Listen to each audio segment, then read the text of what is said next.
Bonjour, je vais aujourd'hui vous parler d'une problématique que rencontrent toutes les entreprises, c'est de faire l'inventaire de leur stock, qui peuvent être à peu près n'importe quoi. Et souvent, on a très peu d'outils, donc on va commencer par faire un fichier Excel. Je vais vous expliquer comment former ce fichier Excel pour gagner du temps et être efficace. On va commencer par quelque chose de très simple. J'ai une bouteille de vinaigre ménager pour mon entretien. Comment est-ce que je l'archive dans un fichier Excel pour faciliter l'utilisation future, sachant qu'un japonais a dit que passer une minute à ranger son matériel, ça en fera gagner 5 le jour où on en aura besoin. Pour gérer notre inventaire, on va commencer par un fichier Excel tout simple et on va commencer par mettre les informations les plus utiles. Alors l'information la plus utile a priori, c'est que ma bouteille, c'est du vinaigre ménager à 12 degrés. Alors, qu'est-ce qu'on voit que j'ai un petit souci avec le degré? J'ai préféré utiliser l'alphabet normal plutôt qu'un symbole qui ne sera pas forcément disponible dans différentes versions de fichiers. Et puis surtout, je l'ai tapé en minuscule, ce qui peut être une bêtise parce que quand les gens vont faire une recherche, ils sont susceptibles de se tromper. Donc pour qu'il n'y ait pas d'équivoque, on va tout mettre en majuscule, ça évite les ambiguïtés. Voilà, cette colonne, je vais l'appeler description, et j'ai mon produit. Maintenant, si je veux gérer mon produit efficacement, je vais utiliser un lecteur code barre, et j'ai un code barre sur la bouteille. Donc je vais tout simplement lire le code barre avec n'importe quel lecteur ou le recopier à la main, ce qui est toujours en clair.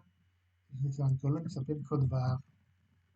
Pour marquer, c'est qu'ici le nombre qui fait plus de 12 chiffres, c'est mis en notation scientifique. J'en veux pas, donc je vais formater la colonne, format de cellule, pour que le nombre s'affiche normalement. Voilà. Il est possible aussi de mettre une petite apostrophe devant pour décider, dire à Excel de gérer ça comme du texte. Donc là, j'ai un fichier déjà sympathique, code barre description, qui va me permettre de choisir. Mais la notion d'inventaire, c'est aussi de gérer des quantités. Donc je rajoute une colonne quantité. Et je vais dire que par exemple, j'en ai 4.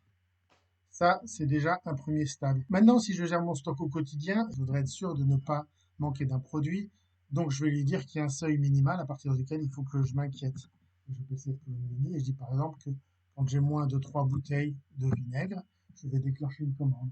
Quelle colonne je peux rajouter ensuite?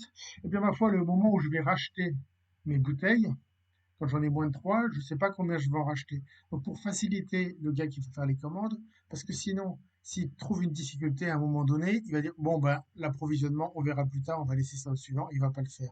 Donc il faut lui faciliter le travail. On va mettre une colonne maxi qui représente le nombre de bouteilles qu'il faudra avoir dans le stock au maximum, parce qu'on n'a pas plus de place ou parce que c'est pas la peine d'en avoir davantage. Qu'est-ce qu'on va faire aussi? On va dire qu'est-ce qu'il commande. Est-ce que c'est des cartons de bouteilles ou des bouteilles à l'unité? Donc on va rajouter une colonne qui s'appelle unité et on va lui dire qu'ici c'est une bouteille de 1 litre.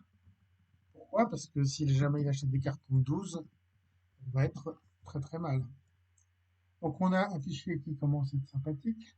Et puis, si le stock est un peu grand, on va dire à quel endroit on range ça. Et si on a bien fait les choses, les emplacements sont numérotés. Alors soit c'est l'étagère du fond, n'est pas forcément pratique, soit c'est l'étagère B2, et à ce moment-là, on met simplement B. Le truc classique étant de numéroter les allées, par exemple des allées A, B, C, D, donc là on va prendre l'allée B, de numéroter ensuite les racks, c'est-à-dire quand vous avancez dans l'allée en marchant, vous allez avoir le rack 1, 2, 3, 4, 5, là on va dire que c'est le rack 3, et puis on va parler de niveau, c'est-à-dire que c'est le niveau ABC. Vous voyez qu'en mélangeant les lettres, B3D, c'est très très clair. Mais il n'y a bien sûr aucune obligation sur la gestion des emplacements, mais il vaut mieux y penser avant, le jour où on fait les étiquettes.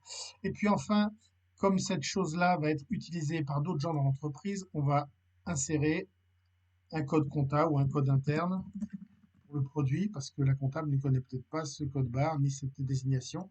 Par contre, elle a besoin d'imputer la dépense sur un compte. Là, ici, on va lui mettre un code propre à la comptabilité. Et s'il y a un qui dit comptabilité dit prix, on va mettre un prix d'achat qu'on va appeler PUA, prix unitaire d'achat, qui là est de 2,50 €. Si on a un prix unitaire et qu'on a une quantité, ben c'est sympa de multiplier les deux. Prix total d'achat.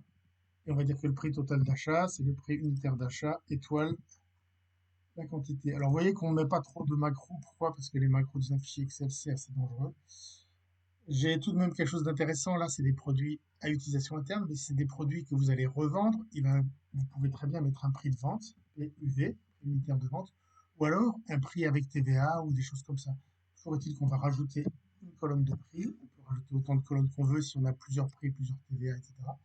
Et là, le prix unitaire de vente, on va dire que, bien sûr, on ne va pas vendre du vinaigre, mais ça pourrait être 3. À ce moment-là, le prix total, la valeur du stock pour l'inventaire, c'est égal à le prix de vente multiplié par la quantité en stock.